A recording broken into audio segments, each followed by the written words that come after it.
Welcome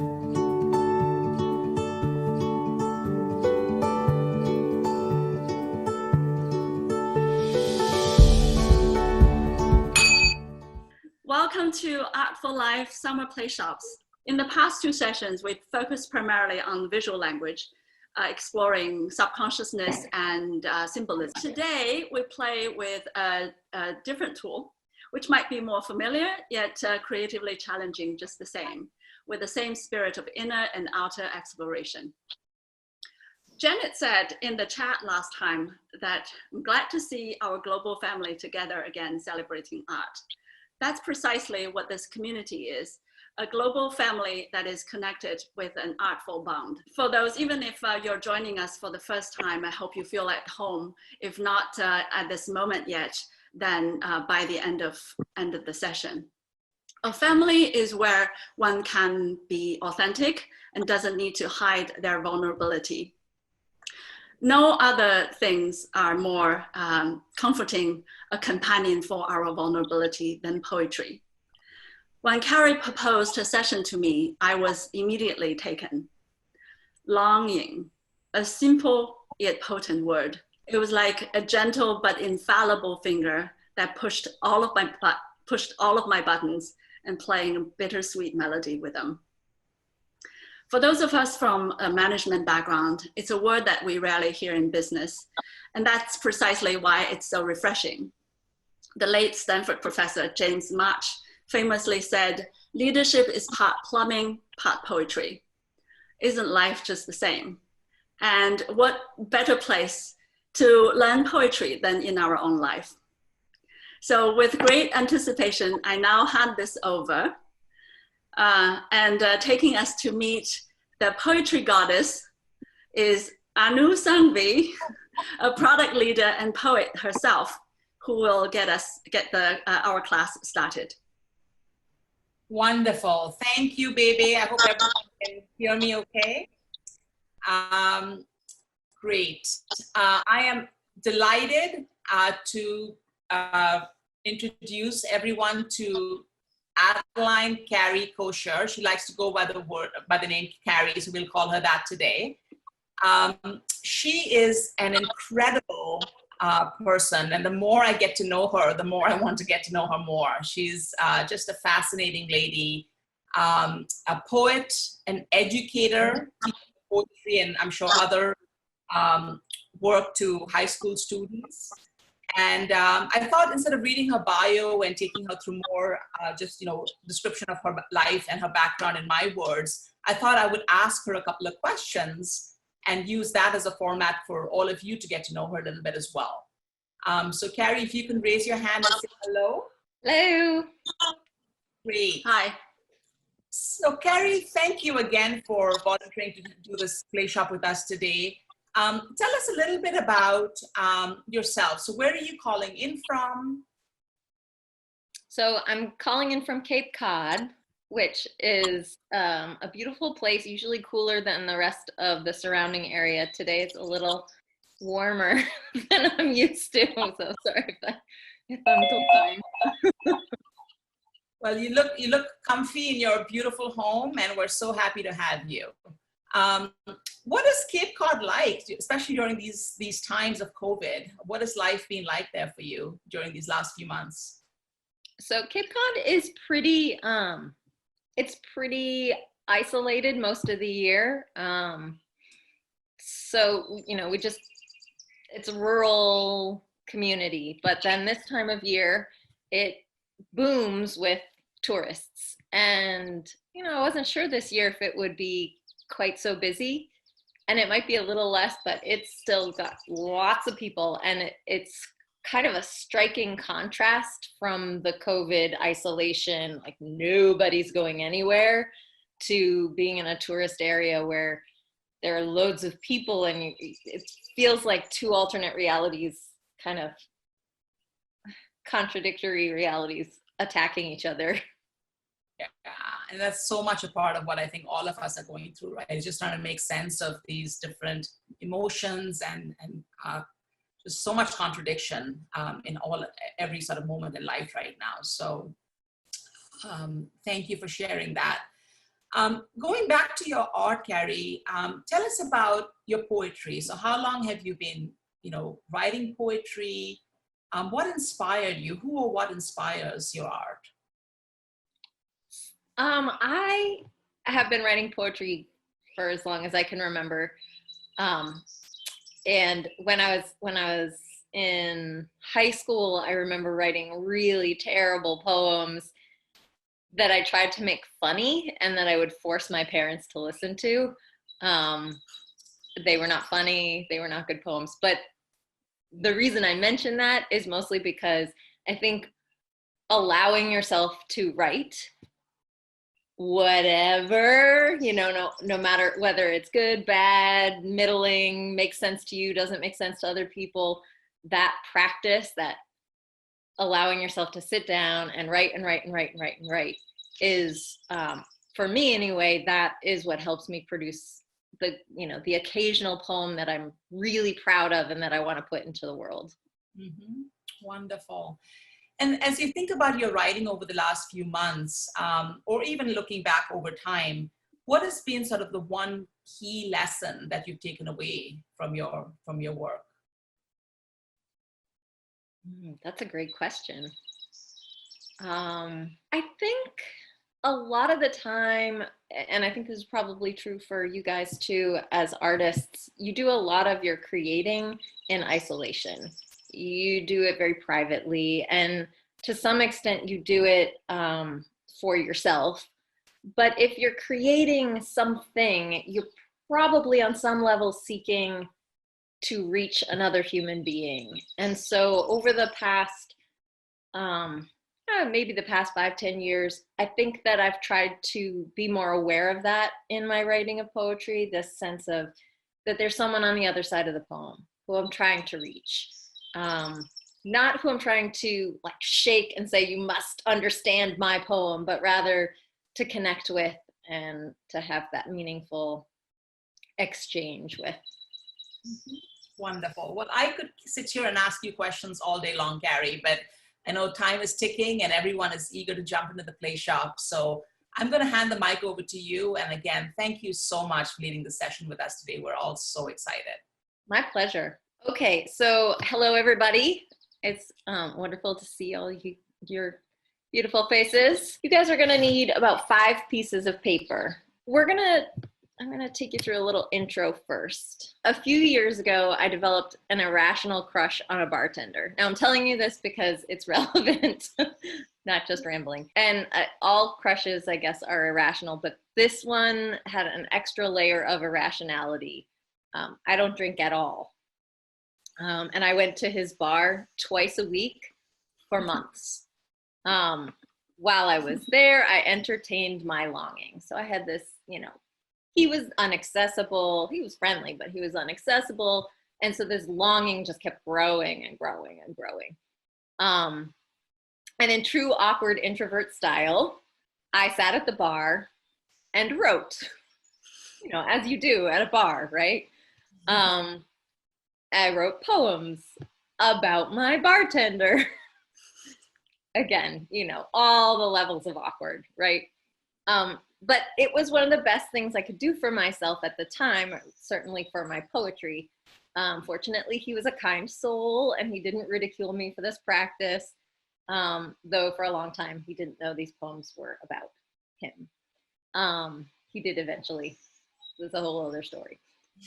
So longing is so much a part of being human, and that longing that I entertained for those months, that I shaped into poems, resulted in my first chapbook that Anu posted at the beginning. While you guys are working, I'll grab it so that I can show it to you. But letting myself explore that longing, letting myself explore how to articulate that longing was really productive for me as a poet. And part of what makes it work in poetry, part of what makes longing work in poetry is, of course, that we all experience longing. It's a compelling force in our lives, and it can be a compelling force in your poetry. We spend lots of time and energy wanting things and trying to get what we want. So today I'm going to ask you to stay in that place of longing. We're going to explore that feeling. We're going to revel in it a little bit. And then if we have time, I hope we have time, I'm going to invite you, anyone who wants to share some of your longing and your expression of that longing. So while I'm doing the rest of the introduction, if you guys can pull forth in the back of your mind, from the back of your mind, something that you've longed for. It could be anything. Just kind of let it emerge, take shape, start to think about what that feels like to long for something. My goal when I'm writing a poem, I have kind of 3 general goals when I'm writing a poem. One is that I want to evoke a powerful response in my reader. One is that I want to invite my reader to experience something new or something old in a new way. And the third one is that I'd like to try to find fresh images, metaphors, and language to spark this evocation. So those are kind of the 3 things that are always hovering around my poetry experience. So how we're going to do it. So today we're going to use a really practical approach. Now, I think it's fantastic if you write your poetry through divine inspiration, the muse speaks to you and the poem pours out of you and you have this beautifully fully formed poem that just appears on your page. That's great. But anyone who has ever struggled to write every day or produce lots to practice knows that that's not every time. It doesn't happen every time. You don't get that divine inspiration every time. So today I'm going to give you 3 practical techniques that I use when I sit down and I say, all right, I'm going to write a poem. I'm going to sit in front of the computer here and I'm going to crank something out. These are techniques that help me to do that hopefully will help you if you so choose.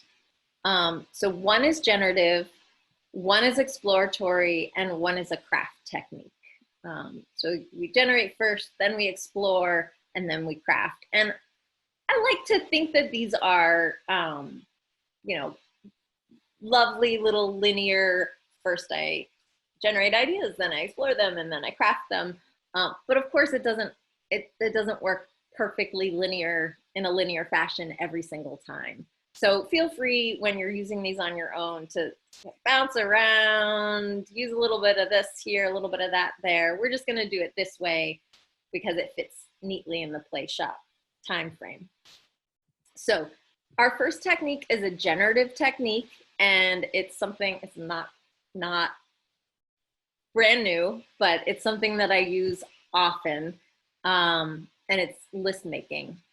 List making is an excellent way to generate ideas for poems. You can generate ideas that you'll use now, then you can use that list again next week. And you're gonna find that some things that you put on your list are not something that you wanna write about. Or you'll notice that the later items on your list are much richer, much more unique. So letting yourself list is a really good way to kind of get rid of some of the cliches, get rid of some of the ideas that are just not as potent. It's totally fine to think of cliches, it's totally fine to put them on your list.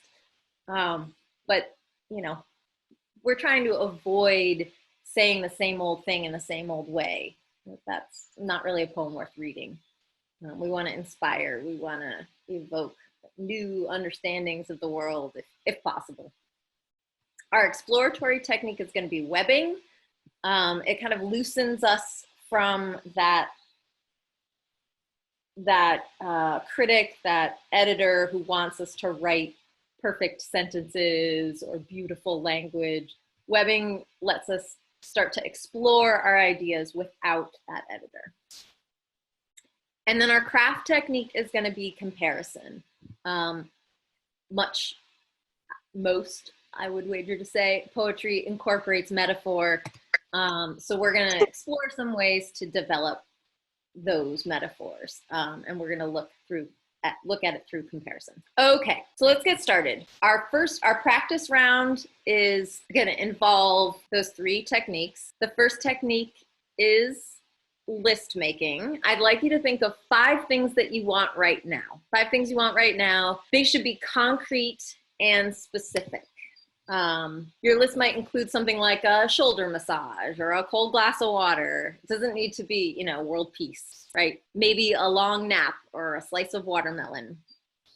Each item on your list should be something that you want right now that you do not have. These don't need to be profound. They do need to be concrete and specific. Don't worry about making them sound pretty. Okay? So I'm going to give you guys 2 minutes to do that. 2 minutes to make a list of things you want right now. Go.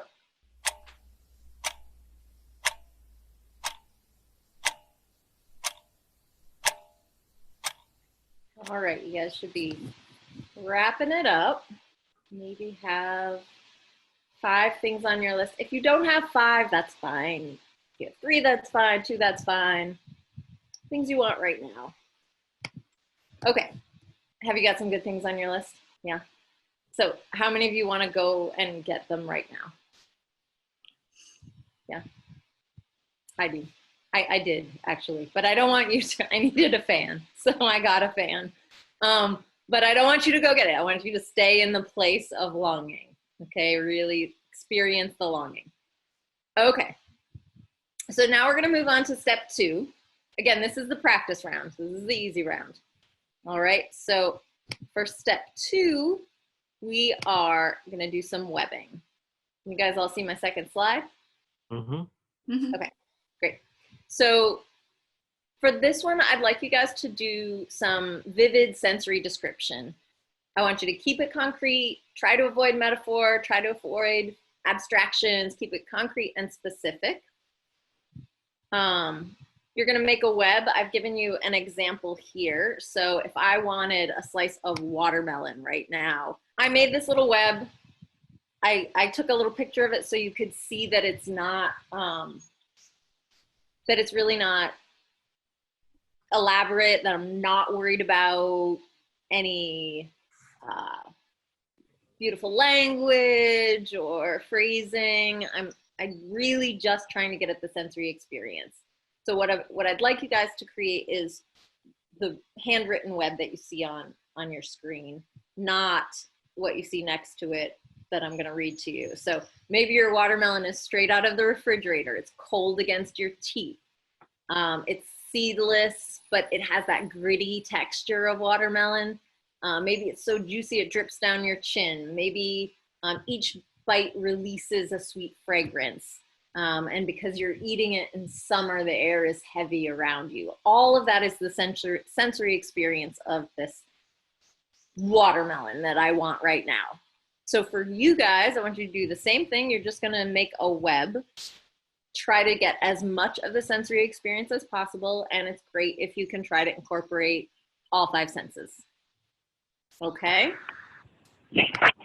Carrie, can I ask a question? I ended up going with a couple of things that were a little bit more spiritual and maybe a little bit less tangible. An example is that I'm honing in on having a conversation with my father who passed away 2 years ago. It's more of a spiritual and less of a sensory experience. Should I shift away from that type of experience and shift to something a little bit more practical, or is there a way to use this framework towards that? No, I think you're go with your gut, and that's an excellent question. What I would say is take that experience, that desire, and pull it, that specific one, pull it into the physical. So what is it like to have, what was that last conversation with your father like? Or what was it like to have a conversation with your father? What is the sound of his voice? Would you be sitting in his living room? Would you be talking to him on the phone? Was it, maybe if you're looking at a specific conversation, maybe you could describe the sensory experience of the time of year. If you're in his presence, maybe he has a smell. Maybe, I don't mean that to sound silly. Seriously, I've written about my grandfather, and he smoked a pipe. And when I think of him, that smell is what comes to mind. So I would say for this part of the exercise, just take the abstract and the sort of spiritual thing that you're thinking of and connect it to the physical experience of it. Does that help? Yeah, that's perfect. Thank you. Any other questions? Okay, I'm gonna give you 3 minutes. Keep, like, really flesh it out.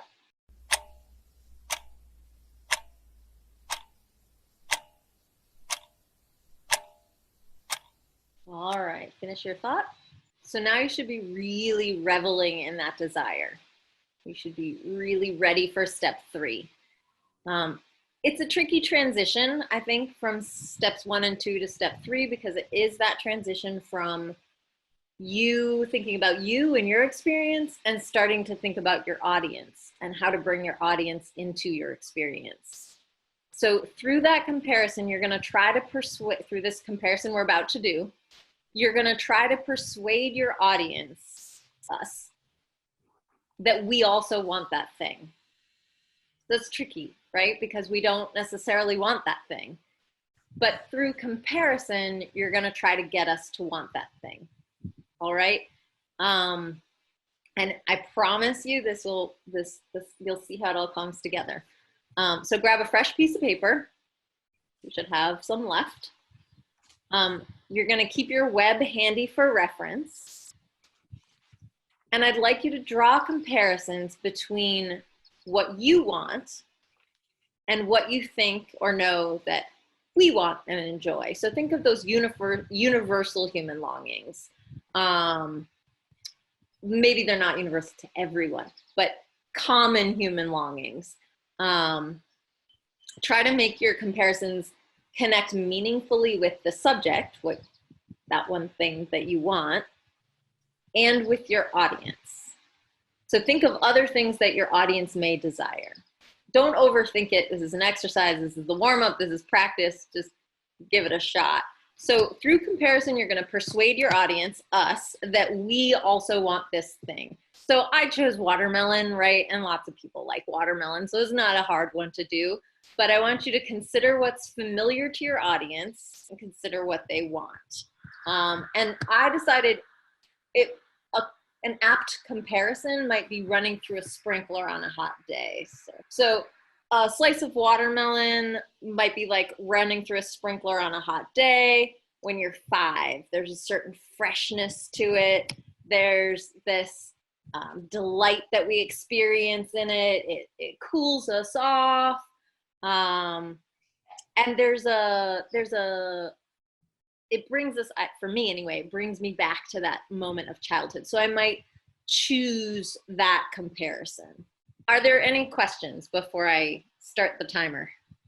Do we do this for each of the circles in the web, or just focus on one of them?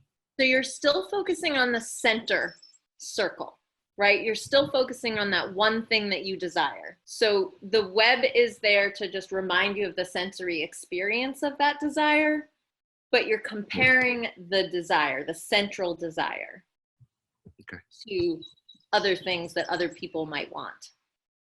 Does that answer it? Yes, thank you. Other questions? Okay, 5 minutes. And at this point, you can start making it sound pretty if you want to, but don't feel pressure to.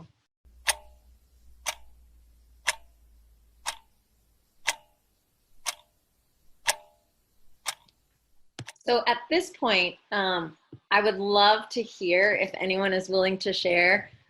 I totally recognize you had 5 minutes to write this. This is not finished product or anything, but if anyone wants to share this persuasive piece comparing your desire to something else, I would love to hear some. David, I think I saw your hand too. Sure, thanks. Should I first say what this is about, or should I read the description and then say what it's about? Maybe that's totally better. Up to you. Totally okay. Up to you. So I wrote here, floating, looking up at the sky in a cool pool of water on a hot summer day, the sense of buoyancy, releasing the air in your lungs and sinking, floating down into the pool. Again, the sense of buoyancy as you drift toward the bottom of the pool. Running through a field full of tall grass, the wind rushing past your ears, the dust kicking up, the pollen, the cool breeze across your face. That's my description. Now, what this is about is something totally different. It's a paraglider flight, but this was what I was able to compare to experiences that other people would have. Perfect. And that's exactly what I was hoping you'd do, is like take that thing that I've never been on a paraglider, although I wish I could. My mom knows that and she's scared to death of it. But I totally have had those experiences you've just described. And I love being in a pool. I love that feeling, that freedom that your images capture. So I think that's a perfect example. That's awesome. Thank you, David. Great, thanks. Anu, go ahead. So I'll give the descriptions first.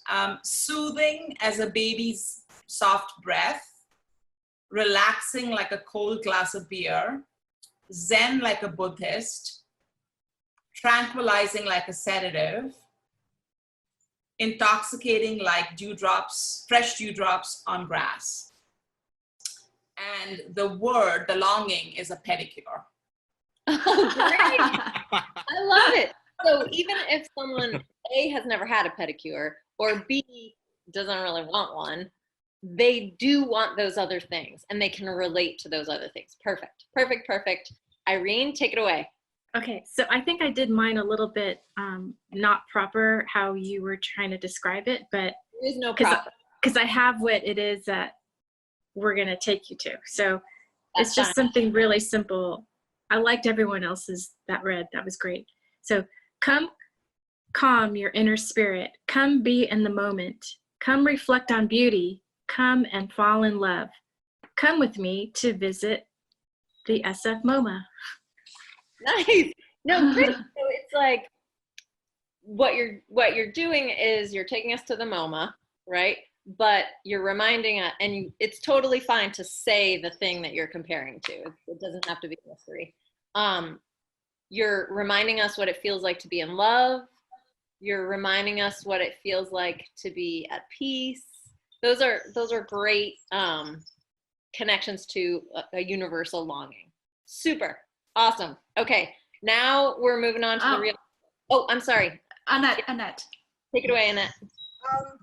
It's got excuse me, liquid relief that soothes the mind and soul, reminds us of a happy time with family long since past, the colour of the earth connecting us to nature, steam rising from a cold river on a warm early morning, quenches thirst like paddling in the sea on a warm summer's day, connecting us to happiness, spending time in the comfort of friendship. And it's a cup of tea. It's absolutely a cup of tea. Oh, a cup of tea. Great. And I am a tea lover. Not everybody is. Not everybody is. And some people are very dismissive of us tea drinkers, you know, but the steam rising, that's a really beautiful comparison you did there, because it's both the sensory experience of seeing the steam, feeling the steam of the tea and of off the water, not the tea water, but the water.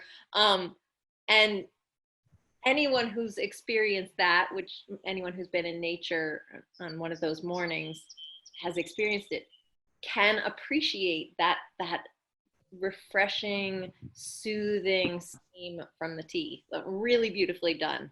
Nice.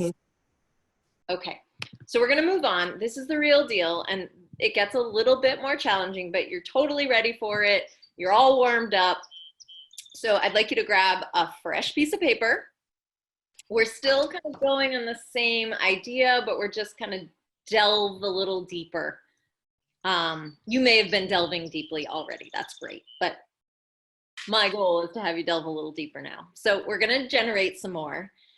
And this time I want you to generate a list of things that you think the rest of us probably don't want. Okay, so, you know, initially I said watermelon. That's a silly, you know, it's not silly, but that's something that lots of people want. This should be something that you think, oh, probably nobody else here wants that. Okay, and I'll give you some examples to help you out.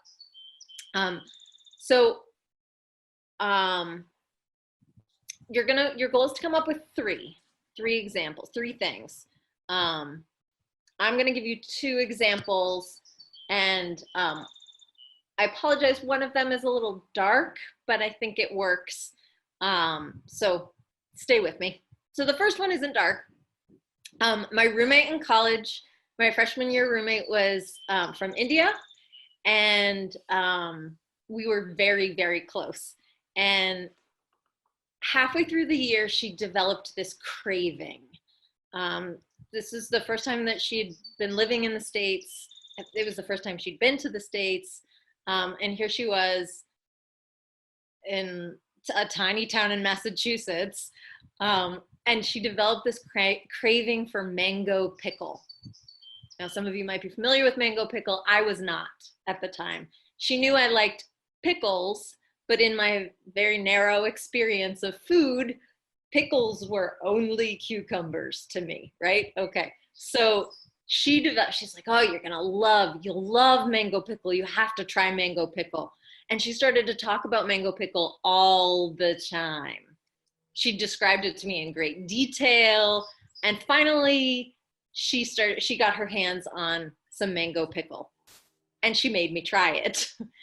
And it didn't have the same power for me as it has for her. Again, picky eater, very limited taste tolerance in me. But my lack of appreciation for her mango pickle didn't have any bearing on her craving for it. She still wanted it. So that's an example of something that she wanted that her audience didn't want, right? Didn't particularly want. So you're thinking of something like that. So here's another example, and this is a longing of my own. So this past December, my grandmother passed away at 99. I'm 44, so I've had a lot of years of living very close to her. I had a very strong bond with her, a close relationship with her. The night before she died, her doctor called us, my family, and said that her body was preparing to die. And so we went to be with her. She was in a nursing home at that point.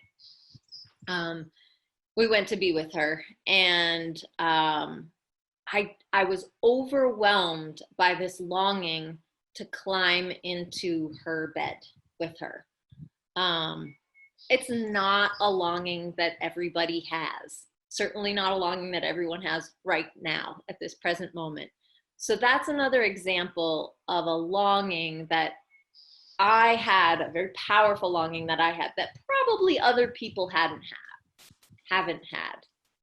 You might notice that I'm kind of upping the stakes here of the difficulty of drawing your audience into your experience. I think that can make your poem more powerful. So that's your challenge. So now it's your turn. Think of those things you've wanted in life, maybe a passing desire, maybe lasting, but desires that are somewhat unique to your experience of life. Come up with 3, give yourself a little time. They don't need to be 3 perfect examples. This is still an exercise. I'm only giving you a little bit of time, but try it out. I do have a slide to anchor you guys. Try to be as specific as you can be, and still try to stay in the physical if you can. All right? You have 3 minutes.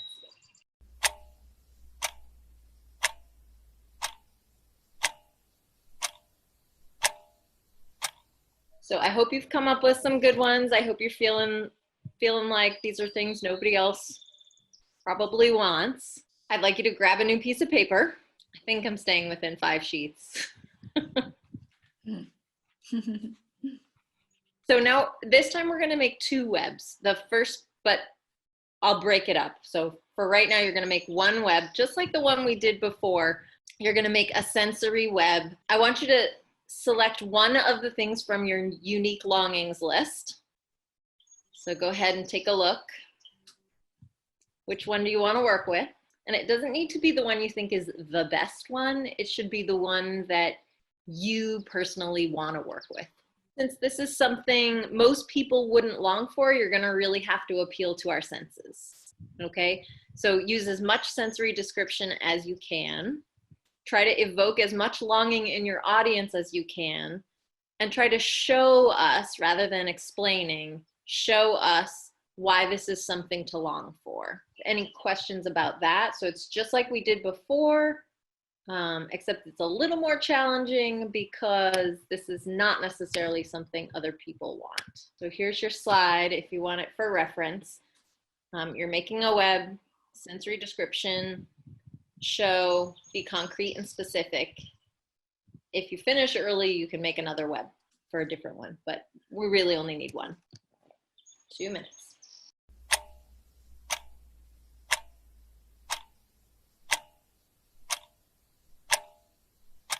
So I'd like you to take that paper and flip it over. So you get the back of this paper and you're going to make a second web. We're moving from the concrete to the abstract, and this is going to help us as we move into the metaphor stage. As we move from concrete to abstract, you're going to start to recognize something that you already know to be true, but we're just bringing it to the front, that our longings are largely abstract. Even though they manifest in the physical form, our longings tend to be more rooted in emotions. So I'm gonna give you the example, the mango pickle example and example of my grandmother again. So if you come back with me to college, my roommate wasn't really longing for mango pickle as much as she was longing for home and the comforts of home and the smells of home, and not having to always explain why mango pickle is so great, you know, and just being with the familiar. And mango pickle really was the example of that, or the extension of that for her. So that is how this is her abstract longing for home and for comfort and familiarity manifesting in the physical form of mango pickle. So if I try to unpack my desire to crawl into bed with my grandmother as she's dying, I'm going to find that that longing isn't really that I just want to be in bed with my grandmother as she's dying, right? That's a really weird thing. So I had to think about, what is it that I was longing for? So maybe I was longing for my childhood. Maybe I was longing for eternal life. Maybe I was longing to comfort her in this time when there is no comforting to be had. Like, you can't comfort her. Those are dimensions of the longing. So what I'm asking you guys to do now is place your longing in the center, just as you did with the sensory web. And I'll show you what I mean. And explore some of the dimensions of your longing. So if you take a look at the example I have up here, oh, this isn't the example. This is what your web would look like. So in the center is your longing. And then in the bubbles around the center, you have dimensions of your longing. So I'll show you my example with my grandmother. So I put my grandma in the middle, my longing to get in her bed. And then a dimension of that longing was for my childhood. Another dimension was maybe for eternal life. Another dimension was maybe to comfort when no comfort is possible. Another might be to hold on to the physical connection to another being. Like, I'm still spiritually connected to her, I still have her memory, but I will never be physically close to her again, right? So that's another dimension of my longing. So what I'd like you guys to do is the same thing, explore, and you can cross any of these off later. So right now you're looking to generate and explore the ideas connected to this longing. So don't worry if one is better than the other on your list, on your web. Are there any questions? Nope, good, okay. So if there is, you just gotta shout it out because I can't see your faces when I'm sharing. So I'm gonna give you 3 minutes for this one. It's a little harder to get to.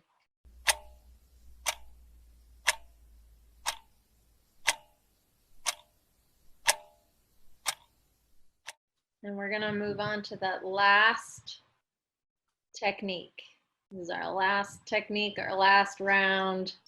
And again, I'm trying to make it just a little bit more challenging.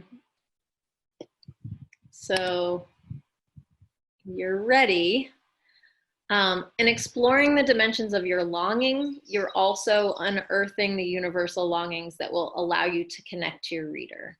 So my longing to climb in my grandmother's bed might not be something that my audience has ever experienced, but have they wanted to hold on to the physical connection to someone? Yeah, probably. So I'm finding out the dimensions of my longing, but it's also allowing me to connect to my audience's longing. So again, as we move to comparison, we're shifting from exploring our internal connection to this topic and moving outward to the external connection, forming that rhetorical triangle between the writer, the audience, and the subject. So you're going to need a fresh sheet of paper. This is your last piece of paper. We're going to move fully into the figurative now. So we're going to connect something concrete to something abstract. And I'm going to move you full on into metaphor. So we're not going to write a persuasive paragraph this time. We are just going to do some metaphor negotiating here. So what I love about metaphor, maybe it's just kind of the way my brain works, but what I love about metaphor is that it's an alternate logic. So in our physical world and in our rational world, there is a certain logic, right? And it makes sense and we all agree on it. 1 + 1 = 2, clear, irrefutable. What's great about metaphor is it says 1 + 1 = 7. And the job of the poet is to help us to see that 1 + 1 can equal 7. So stay with me. You're gonna do this kind of illogical exercise. So if you're really tied to logic, you're gonna have to put that aside just for the time being. For metaphor, this is an exercise that I was taught and I've used many times and I find it really helpful. So you're gonna choose one of the branches off of your abstract web, all right? Or you can just choose the center of your web, all right? It doesn't really matter. And we're gonna call that longing X for now. And you're gonna say longing X is like A is like B is like C, and then you're gonna see if it works, and it might not, and that's fine. Longing X is like C. This will allow you to get away from that cliche, the first metaphor that comes to mind, but it will also give you 3 metaphors to choose from. So you might like A better than B or B better than C, but it's still that exploration. And I'm gonna show you mine here, just an example. So wanting to hold my grandmother in this life was one of the branches on my metaphor, on my abstract web. So wanting to hold her in this life, I thought is kind of like wanting to reroot a tooth that has fallen out when you're a child, that you know that you can't put it back in, but it was so much a part of you that you're not ready to let it go yet, right? You can't just put it under your pillow and hope the tooth fairy comes to spirit it away, right? You want the tooth back. So that's longing X is like A. And then we kind of shift A, wanting to reroot the tooth that fell out, is like wanting to hold onto a cloud, sort of. It's holding on to something that you can't hold on to. But I'm moving it a little farther away from the concrete, right? A cloud is a little less concrete than a tooth, okay? But I kind of don't like the cloud one because the cloud one is a little cliche, especially when you're thinking about life and death and heaven, and I don't really want heaven in my poem. So I'm probably not going to choose that one, but I'm still going to put it in this exploratory technique, this stage. I'm gonna let it be there. And then, so that's A is like B. And so now B, wanting to hold on to a cloud, is like, what is that like? Kind of like wanting to roll around in the snow. If it doesn't make sense to you, it's okay. It doesn't need to yet. This is still just in my head, right? So wanting to roll around in the snow, it's like you look at it and it's beautiful, and you know, it's been a big snowstorm and the snowstorm is over and the sun comes out and the snow is just sparkling and you just want to roll around in the snow, but you know it's going to hurt a lot. It's going to be cold and sting and you can't do it for long. So how does that connect back? So now you take it back and you say, wanting to hold my grandmother in this life is like wanting to roll around in the snow. Climbing into bed with my grandmother makes the pain of losing her more intense. Climbing into bed, being that close to her, makes takes me closer to the reality that she's leaving. And rolling around in the snow is a closeness to pain. Now, maybe that works, maybe it doesn't. I don't know, but I'm just exploring. So I offer you this comparison as an example. And then I'm giving you I'm trying to see your faces again.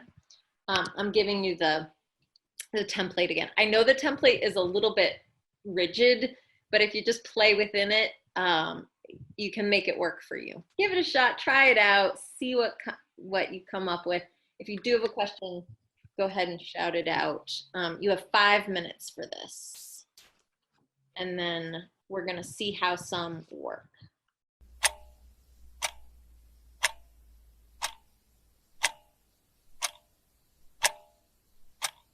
Yes, go ahead and finish your thought. If you didn't get all the way to the end of it, that's fine. What this exercise allows you to do, in addition to kind of getting away from the cliched first metaphor, is it allows you to explore some possibilities for your metaphors. It allows you to explore some dimensions of your metaphors. You might choose to use all of these metaphors in your poem. You might choose to use 1 or 2 of them. You might choose to use a totally different one that came to mind as a result of doing this exercise. So it's really not to say, okay, now I have 3 metaphors. I'm going to use these 3 metaphors in the poem. It's really just to kind of get your brain thinking through that comparison, thinking about audience. How can I connect my longing to my audience's longings? We have about 10 minutes left, and I'd love to take you to an example of a poem that incorporates these things. Most poems do, but it's still good to see one that does. But I don't want to cut anyone off if anyone wants to share. So maybe, if it's okay with you guys, we'll look at the Seamus Heaney poem, and then if anyone wants to share, they're welcome to stay and share. I just want to make sure we finish in the time allowed. Does that sound good? Good. Okay. All right. So I'm going to take you to Seamus Heaney. If you are familiar with Seamus Heaney, then you probably know this poem. It's a pretty famous Seamus Heaney poem. If you're not familiar, you'll be glad that you are familiar now, that you'll be familiar after today, because it's a beautiful poem. So you have loads of raw material from your poem of longing that will evoke a longing in your audience. You have a specific longing, you have sensory detail, and you have comparison. You decide how you want to weave them together. We're going to look at this example from Seamus Heaney called Blackberry-Picking. And it incorporates all 3 of these elements. I found this great link that has him reading it. So hopefully, you know, technology serves me well. Can everybody see Seamus Heaney on their screen? Mm-hmm. Okay, perfect. Hopefully, here we go. Blackberry-picking. Late August, given heavy rain and sun for a full week, the blackberries would ripen. At first, just one, a glossy purple clot, among others red, green, hard as a knot. You ate that first one, and its flesh was sweet like thickened wine. Summer's blood was in it, leaving stains upon the tongue and lust for picking. Then red ones inked up, and that hunger sent us out with milk cans, pea tins, jam pots, where briars scratched and wet grass bleached our boots. Round hayfields, cornfields, and potato drills, we trekked and picked until the cans were full, until the tinkling bottom had been covered with green ones, and on top, big dark blobs burned like a plate of eyes. Our hands were peppered with thorn pricks, our palms sticky as bluebeards. We hoarded the fresh berries in the byre, but when the bath was filled, we found a fur, a rat-grey fungus glutting on our cash. The juice was stinking too. Once off the bush, the fruit fermented. The sweet flesh would turn sour. I always felt like crying. It wasn't fair that all the lovely canfuls smelt of rot. Each year, I hoped they'd keep, knew they would not. So you don't need me to spell this out for you probably, but I just wanted to show how he uses some of what we've been doing today. So he offers us a specific longing, blackberries and blackberry picking. Then he incorporates loads of sensory detail. I've just listed a few. A glossy purple clot. That's not the first thing that came to mind for him when he was describing this. I am sure he did some exploration before that. He includes the scratching of briars as he was picking, the tinkling of the bottom of the pan as each berry lands in the pan. And then, of course, his metaphor is implied. It's not really the fruit of, the blackberries themselves that he's longing for at this moment of writing the poem. So if someone didn't want blackberries, they could still relate, of course, because he's longing for the fruit of summer, youth to last forever, the sweetness of something to last forever. And he doesn't have to say that because he does a beautiful job illustrating that and implying it. But you can see how he incorporates the elements that we've used, this sort of picking something very evocative that has rich sensory potential, exploring that sensory potential in a way that resonates with the audience, and then incorporating, in his case, an implied metaphor that connects to a universal longing. So if I didn't really feel like going blackberry picking right now, I could still feel the longing that I have for the sweetness of youth, or for the sweetness of anything to last forever. So Seamus Heaney is a tough act to follow, and he had more than 5 minutes to come up with his poem.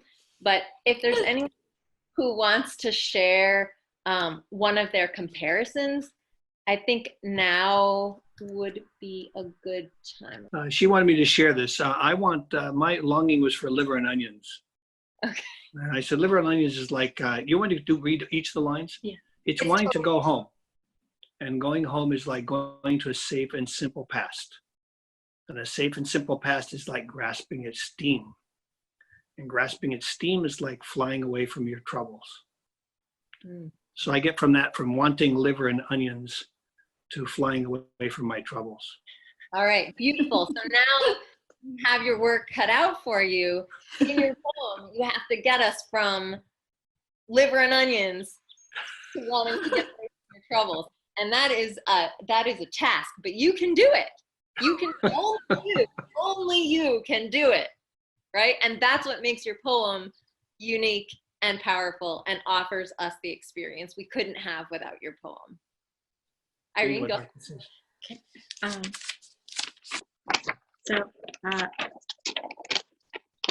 Wanting a woodsy smell is like wanting to be a tree. Wanting to be a tree is like wanting to be grounded. Wanting to be grounded is like wanting to be in the moment. And wanting to be in the moment is like being the color of the sky.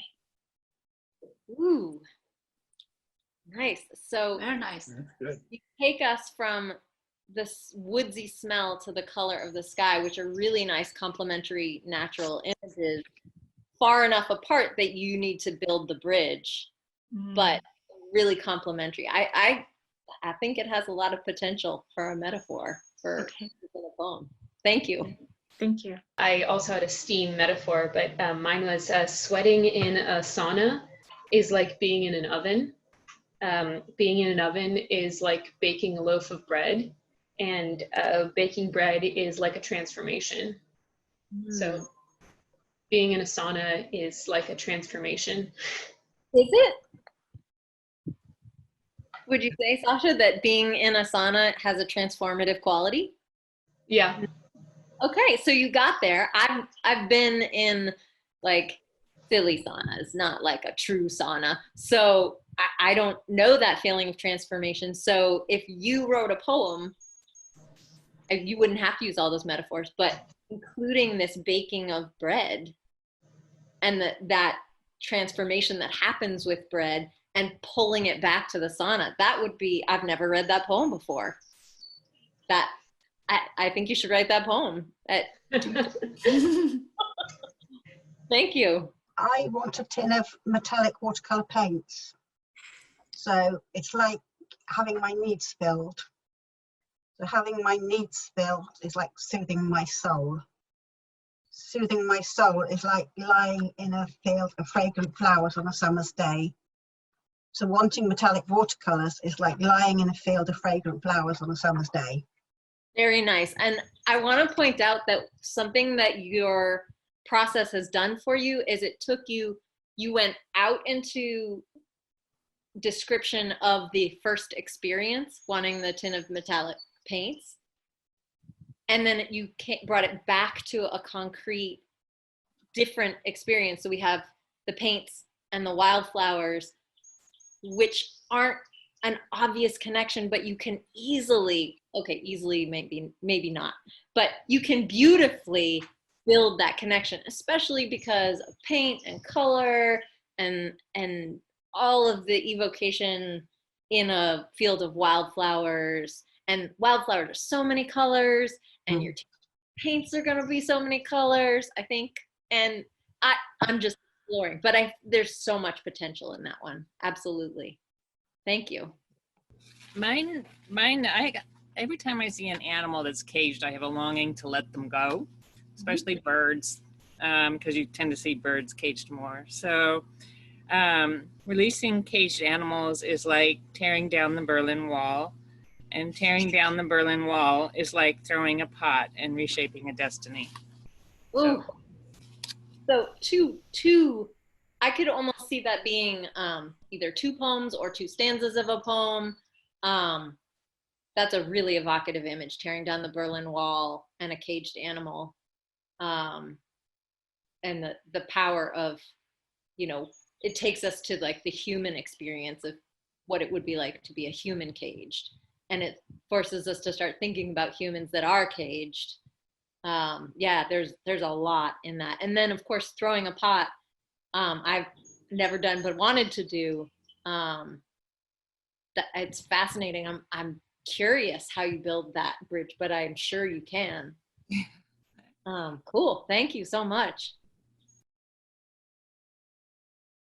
So we are at 2:34, and I don't want to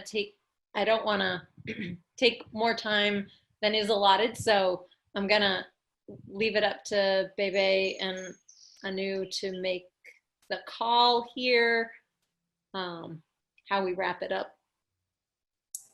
Thank you, Carrie. That was just, I could have spent another 2 hours with you.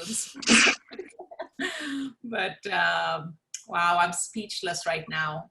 I think I'll let BeiBei sort of wrap us up, but I think if anyone has any parts of their writing from today that they'd like to share, we definitely encourage you to do that on our Facebook Artful Life group page. And also, if you choose to continue to work with what you came up with today and turn it into a poem, I definitely plan to. And my longing that I worked with today was walking the Pacific Crest Trail.